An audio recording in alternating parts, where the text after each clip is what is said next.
Welcome to Affairs Cloud. My name is Vikas Rana.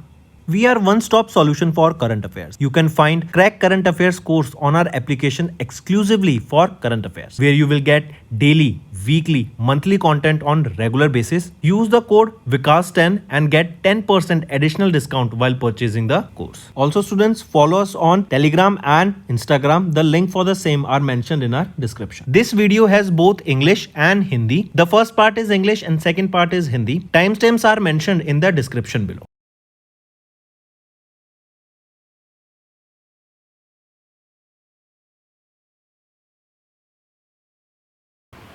Hello students, how are you all? I hope you are all good. So students, in this video we are discussing economy and business questions for the topic for June month. The session will be quite interesting and important, so stay tuned with us till the end. Start करते हैं students. सबसे पहला है SBI research Ecowrap report. यह भी release की गई है SBI के द्वारा. ये बता रही है कि इंडिया की GDP ग्रोथ रेट क्या प्रोजेक्ट की गई है यहाँ पे, या फिर क्या थी for the fourth quarter of FY25. Right, fourth quarter of FY25 की GDP ग्रोथ क्या थी? 7.4%. And FY25 as a whole की बात करें तो हम आगे देखेंगे कि जो GDP ग्रोथ रेट प्रोजेक्ट की जा रही है ना, 6.3 से 6.5% के बीच में की जा रही है. Next, according to the provisional data जो रिलीज किया गया कंट्रोलर जनरल ऑफ अकाउंट्स के द्वारा, इंडिया ने अचीव किया fiscal deficit target for FY25 with 15.77 lakh crore rupees, जो कि अकाउंट करते हैं 4.77% ऑफ द GDP को, जो कि पहले 6.54 लाख करोड़ था इन FY24. नेक्स्ट, अगर इंडियन ओवरसीज बैंक की बात करें, इन्होंने एक ट्राईपार्टाइट MOU साइन किया with the leading dairy cooperative जो कि है Anand milk union limited, and एक और कंपनी है जो कि इसी को हम क्या देते हैं, अमूल. ठीक है, Anand milk union limited and India की largest dairy cooperative and Chennai based rich plus, जो कि एक बायो फर्टिलाइजर कंपनी है. तो Indian overseas bank, Amul and rich plus के बीच में ट्राईपार्टाइट एग्रीमेंट साइन हुआ ताकि ऑर्गेनिक फार्मिंग के ऊपर ध्यान दिया जा सके एंड 1 लाख ऑर्गेनिक फार्मर्स यहाँ पे हम डेवलप कर सके एंड उनको सहायता प्रोवाइड करा सके. नेक्स्ट, आइडेंटिफाई द कंपनी जिन्होंने डिसाइड किया टू एस्टैब्लिश इंडिया का largest green hydrogen generation unit Panipat refinery में एंड पेट्रोकेमिकल कॉम्प्लेक्स में पानीपत, हरियाणा. वो है Indian oil corporation limited, IOCL. Next, उस ऑर्गेनाइजेशन का नाम बताओ जिसने जून में प्रोजेक्ट किया इंडिया की GDP growth rate for FY26 at 6.3%. तो कौन सी है वो ऑर्गेनाइजेशन? वो है OECD, organisation for economic corporation and development. Next, Nomura जो कि एक जापानीज ब्रोकरेज फर्म है, इनके हिसाब से what will be the India's real GDP growth percentage in FY26 as announced by it in June 2025. तो वो है 6.2% की यहाँ पे नोमुरा के हिसाब से इंडिया की real GDP. Next, identify the Indian airline जिन्होंने एक MOU साइन किया एयर फ्रांस KLM के साथ, virgin Atlantic and delta airline के साथ, ताकि एनहेंस की जा सके connectivity between India, Europe and north America. तो इंडिया से इंडिगो ने यहाँ पे ये MOU साइन किया. नेक्स्ट आ जाते हैं अडानी एयरपोर्ट्स होल्डिंग लिमिटेड. इन्होंने रेज किया कितना amount through external commercial borrowing from a consortium of international banks. तो $750 मिलियन यहाँ पे रेज किए गए. राइट, एंड जो ये लोन यहाँ पे सिक्योर किया गया है, इसका इंटरेस्ट रहेगा 7.5% approximately. Next, which defence company has announced the acquisition of a fresh defence contract worth 537 crore रुपए, जिसका एम रहेगा to position their defence manufacturing sector, to reinforce the position of them in the defence manufacturing sector. तो Bharat electronics limited यहाँ पे सही option रहेगा, BEL. Next पे आ जाते हैं, आइडेंटिफाई करो उस ऑर्गेनाइजेशन को with which Indian biogas association, इन्होंने एक MOU साइन किया to jointly develop on knowledge centre dedicated to India's bio energy and bio hydrogen sector. तो कौन सी है वो ऑर्गेनाइजेशन? वो है Indian oil corporation limited, IOCL. इसके बाद आ जाते हैं to enhance air connectivity between India and Europe via Iceland. किसके द्वारा एक MOU साइन किया गया? एयर इंडिया ने एक कोड शेयर एग्रीमेंट साइन किया रेजविक आइसलैंड के साथ, इन बेस्ड आइसलैंडर के साथ. ठीक है, इससे इंडिया और यूरोप के बीच में कनेक्टिविटी बढ़ेगी via Iceland. Next, gig and platform workers India में ये एक्सपेक्टेड है टू ग्रो व्हाट नंबर? तो ये एक्सपेक्टेड है कि ये बढ़ के 62 मिलियन गिग वर्कर्स हम अचीव करेंगे, टारगेट को हम हिट करेंगे बाय 2047। ये नई स्टडी रिलीज की गई है वीवी गिरी नेशनल लेबर इंस्टीट्यूट के द्वारा of Noida UP. Next, identify the correct statement regarding the CPI for rural urban and combined for month of May. अगर यहाँ पे देखें ऑप्शन ए बिल्कुल सही है, बी बिल्कुल सही है, सी गलत है। वो बिहार स्टेट नहीं है जिसने रजिस्टर किया लोएस्ट इन्फ्लेशन रेट को, नहीं, बल्कि तेलंगाना वो स्टेट है जहाँ पे हमें लोएस्ट इन्फ्लेशन रेट देखने को मिला ऑफ 0.55% इन में। नेक्स्ट पे आ जाते हैं, आपको करेक्ट स्टेटमेंट बतानी है रिगार्डिंग वर्ल्ड इन्वेस्टमेंट रिपोर्ट जिसका टाइटल है international investment in the digital economy, जो लॉन्च की गई secretary general of the United nation conference on trade and development के द्वारा जून 2025 में। तो आइडेंटिफाई द करेक्ट स्टेटमेंट। यहाँ पे ए ऑप्शन सही है, सी ऑप्शन सही है, बी गलत है। बी कह रहा है China continues to be the leading country for both foreign direct investment inflows and outflows. तो नहीं, चाइना नहीं, वो यूएसए है जो कि लीड कर रही है बोथ एफडीआई इनफ्लोज में एंड आउटफ्लोज में। नेक्स्ट, आइडेंटिफाई द कंपनी जो एंटर करते हैं to a strategic collaboration with the council of Europe development bank of France to modernize their reconciliation operations using AI and automation. Right, तो उस company का नाम बताओ, क्या रहेगा उस कंपनी का नाम? वो है आपकी टाटा कंसल्टेंसी सर्विस, टीसीएस। और अगर आपको याद हो, अभी टीसीएस ने ही 12,000 एम्प्लॉयज़ को ले ऑफ करने की बात की इन कमिंग 1 ईयर। रीज़न क्या दिया जा रहा है? Skilling gap. Next, name the company जिन्होंने एक एमओयू साइन किया with Infineon technologies AG of Germany के साथ ताकि जॉइंटली डेवलप किया जा सके application ready electric vehicle solutions tailored for the Indian market. तो ये है टाटा एलेक्सी लिमिटेड, इन्होंने ये एमओयू साइन किया है। Next, according to the coffee board of India what is the growth in coffee exports for FY26? तो 25% की यहाँ पे हमें ग्रोथ देखने को मिलती है। नेक्स्ट आ जाते हैं, what is the revised India's GDP growth projection for FY26 as predicted by S&P global ratings in their latest economic outlook Asia Pacific for third quarter, जो कि रिलीज की गई जून के महीने में। तो what is revised India's GDP projection? तो कितना है? 6.5% का। नेक्स्ट आ जाते हैं, उस कंपनी को मेंशन करो जिन्होंने कोलैबोरेट किया इंडिया के Tata power Delhi distribution limited के साथ ताकि कमीशन किया जा सके इंडिया का पहला micro sub station equipped with power voltage transformer technology new Delhi में, जो कि प्रोवाइड करेगा low cost and reliable power supply to the consumers. तो कौन सी है वो कंपनी? वो है नेशन इलेक्ट्रिक कंपनी लिमिटेड। इसके बाद आ जाते हैं, उस कंपनी को आइडेंटिफाई करो जिसने रिसीव किया एक order worth 100 crore rupees and 250 crore rupees from heritage river journeys private limited in June for the construction of 2 inland river cruise vessels जो कि डिप्लॉय किए जाएंगे ब्रह्मपुत्रा रिवर में। Right, identify that company. वो है Cochin shipyard limited. Next, identify the company जिन्होंने secure किया एक export order worth 600 crore rupees from Rheinmetall Waffe Munition GmbH of Germany. ये ऑर्डर सप्लाई करेगा लार्ज कैलिबर एम्यूनिशंस को ओवर द 6 ईयर्स। तो कंपनी कौन सी है? वो है रिलायंस डिफेंस लिमिटेड। इसके बाद आ जाते हैं, investment information and credit rating agency, इन्होंने रिटेन किया GDP growth forecast of India for FY25-26 कितना? 6.2% का in June 2025 macro economic update. Next आ जाते हैं, to enhance India's digital service export and strengthen the global presence of Indian digital businesses. किसने sign किया एक MOU with internet and mobile association of India June में? तो organisation का नाम बताओ। वो है सर्विस एक्सपोर्ट प्रमोशन काउंसिल। तो दोस्तों ये थे हमारे आज के इंपॉर्टेंट करंट अफेयर्स। अब चलते हैं कुछ रिवीजन पार्ट पर जिससे आपकी लर्निंग और स्ट्रांग होती हुई दिखेगी।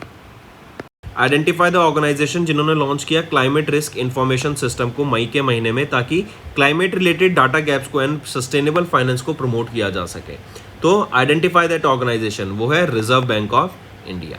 राइट, ये जो नया सिस्टम लॉन्च किया गया है ये क्लाइमेट चेंज से रिकॉग्नाइज करेगा एंड उससे जो फाइनेंशियल सिस्टम को हमारे रिस्क हो सकता है उसको आइडेंटिफाई करके उसके सॉल्यूशंस प्रपोज करने का काम करेगा। Next, RBI data, as per the RBI data in June dash accounted for the largest share of total bank deposits at 59.5% in FY25। तो सबसे ज़्यादा ये बैंक डिपॉजिट्स थे accounted for largest share of total bank deposits. क्या? तो term deposit सबसे ज़्यादा थे जो थे 59.5% ऑफ द बैंक डिपॉजिट्स। फिर इसके बाद अगर हम देखें सेविंग डिपॉजिट्स ये 29.1% आ जाते हैं। करंट डिपॉजिट्स देखें तो ये 9.8% पर आ जाते हैं। Next, identify the public sector bank जिन्होंने लॉन्च किया है NRI focus saving account variants and premium debit cards in June 2025। तो आइडेंटिफाई करो उस पब्लिक सेक्टर बैंक को, कौन सा बैंक है, वो है इंडियन बैंक, राइट। इन्होंने रोल आउट किया है ये नया सेविंग अकाउंट वेरिएंट, जहां पर आप देखेंगे ये एनआरई सेविंग अकाउंट्स होगा, राइट। एंड इसमें जो फाइनेंशियल लाइफस्टाइल्स हैं या फिर हम बोले जो भी रिक्वायरमेंट्स होती हैं एनआरआई की, उनको कैटर किया जाएगा यहाँ पे। फिर इसी के अलावा डेबिट कार्ड्स लॉन्च किए गए हैं, IND elite, IND premium and IND plus. Next, identify the mutual fund company जिन्होंने लॉन्च किया इंडिया का पहला इंडेक्स फंड जो ट्रैक करेगा BSE 1000 टोटल रिटर्न इंडेक्स को, राइट। ऑलमोस्ट 22 सेक्टर से यहाँ पर कंपनियां इसमें लिस्ट की जाएंगी एंड 94% ऑफ द जो कंपनीज लिस्टेड हैं इंडियन मार्केट में उनको यहाँ पे लाया जाएगा। तो उस म्यूचुअल फंड कंपनी का नाम बताओ जिन्होंने लॉन्च किया ये इंडिया का पहला index fund tracking BSE 1000 T total return index. तो क्या नाम लॉन्च किया गया है उसका, वो है कौन सी म्यूचुअल फंड कंपनी है, वो है Motilal Oswal mutual fund. Next, what will be the new name of ICICI prudential blue chip fund. तो इसका नया नाम क्या है, ये है आपका ICICI prudential large cap fund, ये इसका नया नाम रहेगा। नेक्स्ट आ जाते हैं फाइनेंशियल टेक्नोलॉजी कंपनी वाइस, जिसको पहले हम ट्रांसफर वाइस के नाम से जानते थे। इनको रिसीव हुआ in principle approval from RBI to operate in which category for export transaction. देखो एक्सपोर्ट आ गया, अगर एक्सपोर्ट ना होता तो सिर्फ पेमेंट एग्रीगेटर होते, लेकिन एक्सपोर्ट आ गया तो इम्पोर्ट एक्सपोर्ट के लिए यहाँ पे क्रॉस बॉर्डर हो गया कि ये इंडिया के साथ ही साथ एंड इंडिया से बाहर भी जो मर्चेंट्स हैं उनसे पैसा सेंड एंड रिसीव कर सकते हैं on the behalf of the merchant, right. Next आ जाते हैं, pick out the incorrect statement from the RBI second by monthly monetary policy for FY26 as announced in June 2025। तो यहाँ पे सभी ऑप्शन सही हैं एक्सेप्ट ऑप्शन सेकेंड, बिकॉज इन्होंने बोला कि कमेटी ने जो पॉलिसी रेपो रेट था उसको 45 बेसिस पॉइंट से रिड्यूस कर दिया, नहीं 50 बेसिस पॉइंट से रिड्यूस करा गया था एंड अभी हो गया 5.5 with immediate effect. Next, in June, Dash launched the Environmental Social Governance Rating for listed companies with an aim to enhance the innovation in sustainable finance। तो किसके द्वारा, ये नेशनल स्टॉक एक्सचेंज सस्टेनेबिलिटी के द्वारा यहाँ पर लॉन्च किया गया इन्वायरमेंट सोशल गवर्नेंस रेटिंग को, राइट, फॉर लिस्टेड कंपनीज, ताकि वो दिखाएं कि वो कितना सोशली काम कर रहे हैं, इन्वायरमेंट के ऊपर कितना काम कर रहे हैं, गवर्नेंस के ऊपर काम क्या कर रहे हैं, जिससे एक कंपटीशन डेवलप होगा बिटवीन कंपनीज एंड और वो और अच्छा काम करते हुए यहाँ पर हमें दिखेंगे। Next, mention the e-commerce company जिन्होंने NBFC का लाइसेंस रिसीव किया from RBI in June, authorising the company की अब लोन्स एंड क्रेडिट ऑफर्स कर सकते हैं कस्टमर्स को, ये डिपॉजिट्स नहीं ले सकते, जैसे बैंक में आप डिपॉजिट करते हैं पैसा, वो नहीं कर सकते। तो ये है फ्लिपकार्ट, तो मतलब अब ये लोन भी दे सकता है, क्रेडिट लाइन भी दे सकता है कस्टमर्स को। Next, mention the organisation with which AU small finance bank इन्होंने कोलैबोरेट किया to undertake a comprehensive climate risk advisory programme, जो अलाइन करता है इंटरनेशनल बेस्ट प्रैक्टिसेस के साथ एंड चेंजिंग रेगुलेटरी एक्सपेक्टेशंस। तो ये है IFC इंटरनेशनल फाइनेंस कॉर्पोरेशन, ये वर्ल्ड बैंक का ही आर्म रहेगा। Moving on, identify the company जिन्होंने सिक्योर किया $100 million in debt financing from global financial institutions, Rabo bank and Societe Generale to support the development of 300 megawatt solar power project in Rajasthan. And ये जो 300 megawatt का solar power plant लगेगा, कहाँ पर लगेगा, राजस्थान में लगेगा। तो ये है सेरेंटिका रिन्यूएबल्स, इन्होंने $100 मिलियन की डेट फाइनेंसिंग की है, कहाँ से, from Rabo bank and Societe Generale. Next, in June SEBI ने इंट्रोड्यूस किया एक comprehensive framework to govern the issuance and listing of the ESG debt securities. What are the type of bonds that this framework specially governs in? तो ये bond जो है, ये bonds हैं basically, किस तरीके के बॉन्ड्स में स्पेशलाइज करते हैं, तो ये सोशल बॉन्ड्स हैं, सस्टेनेबिलिटी लिंक बॉन्ड्स हैं एंड सस्टेनेबिलिटी बॉन्ड्स हैं, ये ग्रीन बॉन्ड्स नहीं है, ये मार्क करेंगे। इससे क्या होगा, इंडिया की जो ESG बॉन्ड मार्केट है, ESG डेट बॉन्ड मार्केट है, इसमें ट्रांसपेरेंसी बढ़ेगी, क्रेडिबिलिटी बढ़ेगी एंड इन्वेस्टर कॉन्फिडेंस आता हुआ हमें दिखेगा। Next, mention the foreign bank जिन्होंने recently that became the first to list the green bonds worth 2.5 billion Sri Lankan rupees on national stock exchange international exchange at GIFT IFSC इन गांधीनगर गुजरात। तो कौन सा वो फॉरेन बैंक है जिन्होंने रिसेंटली वो पहला बैंक बना to list these green bonds, तो वो है DFC and PLC। Next, and ये दोनों कोलंबो श्रीलंका बेस्ड बैंक हैं।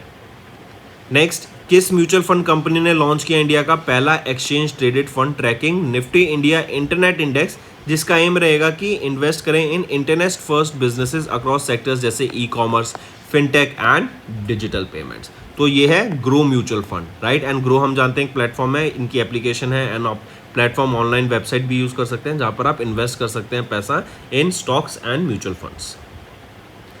Next, which of the following stock exchanges received SEBI's approval in June, ताकि मंथली इलेक्ट्रिसिटी फ्यूचर कॉन्ट्रैक्ट्स को लॉन्च किया जा सके, जिससे सपोर्ट किया जा सके long term power market reforms को and provide hedging tools against electricity vice volatility. की जो प्राइस वॉलेटिलिटी होती है उसको रोकने के लिए हम फ्यूचर कॉन्ट्रैक्ट्स लाया गया है यहाँ पे इलेक्ट्रिसिटी का, मंथली इलेक्ट्रिसिटी फ्यूचर कॉन्ट्रैक्ट्स। पूछा जा रहा है किस स्टॉक एक्सचेंज ने यहाँ पे सेबी का अप्रूवल मिला कि वो ये electricity monthly electricity future contracts को लिस्ट कर सकते हैं। तो किसको ये अप्रूवल मिला है? ये है national stock exchange of India. Moving on, mention the urban cooperative bank जिन्होंने रिसीव किया scheduled bank status from RBI. ये 50वें कोऑपरेटिव बैंक बन गए इंडिया में जिनको ये रिकॉग्निशन रिसीव हुआ। तो ये कौन सा है? ये है विश्वेश्वर सहकारी बैंक। नेक्स्ट, एंड ये पुणे महाराष्ट्र बेस्ड है। फिर आ जाते हैं आइडेंटिफाई करो दैट अब आइडेंटिफाई द आइडेंटिटी जिन्होंने पे किया एक dividend of 8076 crore rupees to the government of India for FY25 in June 2025। So identify करो उस आइडेंटिटी को। कौन है वो आइडेंटिटी? वो है State Bank of India, right. इन्होंने पे किया dividend of 8076 crore rupees to the government of India. Next, in June Poonawalla Fincorp limited इन्होंने लॉन्च किया इंडस्ट्री का पहला fully digital business loan app 24/7 MSMEs के लिए, ताकि उनको इंस्टेंट क्रेडिट प्रोवाइड कराया जा सके अपने ऑपरेशंस को कैरी करने के लिए। एंड स्टूडेंट्स, इंडिया बहुत हेविली बैट कर रहे हैं MSMEs पे, क्योंकि लॉट ऑफ जॉब अपॉर्चुनिटीज़ भी यहाँ पे जनरेट होती हुई हमें दिखती हैं फ्रॉम MSMEs। एंड ये MSME सेक्टर इंडिया में ही नहीं बल्कि टारगेट है कि इंडिया में ही नहीं बल्कि इंटरनेशनल मार्केट में भी हम इन MSMEs के प्रोडक्ट्स एंड सर्विसेज को मार्केट कर सकें, सेल कर सकें, जिससे जो हमारा एक्सपोर्ट है वो ग्रो कर सके। नेक्स्ट आ जाते हैं आइडेंटिफाई द डिजिटल प्लेटफॉर्म जिन्होंने कोलैबोरेट किया CSB बैंक के साथ to launch edge plus CSB bank RuPay credit card को जून 2025 में। तो वो है जुपिटर मनी। नेक्स्ट, किस इंडियन स्टेट ने रिसीव किया $109.97 मिलियन का लोन एशियन डेवलपमेंट बैंक के साथ, ताकि स्किल डेवलपमेंट प्रोग्राम के ऊपर काम किया जा सके? वो है गुजरात। गुजरात एक ग्लोबल इंडस्ट्रियल हब बनना चाहता है। एंड अगर आपको याद हो तो ये मैन्युफैक्चरिंग हब है ऑफ सेमीकंडक्टर्स ऑल्सो, राइट। तो गुजरात में यहाँ पर इंडस्ट्रीज आएंगी तो लोगों को स्किलिंग की ज़रूरत पड़ेगी, उनको स्किल्ड होना पड़ेगा, तभी वो उन फैक्ट्रीज में, उन इंडस्ट्रीज में जाके काम कर सकते हैं, राइट। हम इंफ्रास्ट्रक्चर तो सेटअप कर देगी गवर्नमेंट, लेकिन वहाँ पर एम्प्लॉय करने के लिए लोगों की ज़रूरत पड़ेगी ताकि उन फैक्ट्रीज को, उस इंफ्रास्ट्रक्चर को वो रन कर सके। नेक्स्ट आ जाते हैं RBI, इन्होंने डिसकंटिन्यू कर दिया अपना daily auction of variable repo rate, right. इससे क्यों किया? क्योंकि जो लिक्विडिटी सरप्लस देखने को मिली हमें बैंकिंग सिस्टम में exceeding 1% of the net demand and time liabilities. तो इससे क्या हुआ? ये जो डेली वेरिएबल रेपो रेट होता था उसको यहाँ पर बंद कर दिया गया है RBI के द्वारा। जो 14-डे वेरिएबल रेपो रेट है वो ऑलरेडी चल रहा है, ओपन मार्केट ऑपरेशंस भी चल रहे हैं and standing deposit facility is also up and running.